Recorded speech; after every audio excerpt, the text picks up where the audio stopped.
આ રીતે કાપ્યો છે અને બીજો ભાગ આ રીતે કાપ્યો. આવો ભાગ કાપીને તમને આપ્યા છે ને.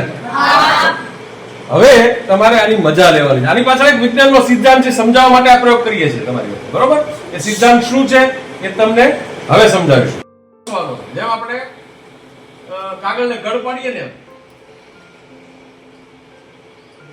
આ રીતે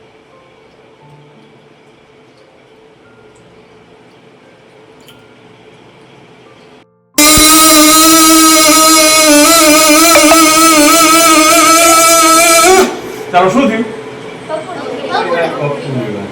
વાગ્યું.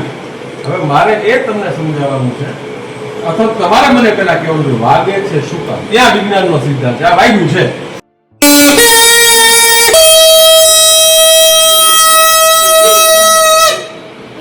અવાજમાં ફેર પડ્યો? શું કામ વાગે છે? તો એ સિદ્ધાંત વાઇબ્રેશનનો સિદ્ધાંત છે, ધ્રુજારીનો, કંપનનો. આ સિદ્ધાંત સમજાવવા માટે તમને આ વાઇબ્રેશન, ધ્રુજારી, કંપનના કારણે આપણે સાંભળી શકીએ છીએ. જે તે તમારા કાને પડતી વસ્તુ, જે તમે કાને સાંભળો છો, જે કાંઈ છે વાઇબ્રેશન પડતી વસ્તુ, એ બધું જ વાઇબ્રેશન છે. પક્ષીઓ બોલે છે એ પણ વાઇબ્રેશન છે, કેમ કે આપણે સાંભળી શકીએ છીએ. એટલે પહેલી વ્યાખ્યા તો એ છે કે કાને સંભળાતી દરેક વસ્તુમાં શું છે? વાઇબ્રેશન છે. વાઇબ્રેશન ધ્રુજારી છે, કંપન છે.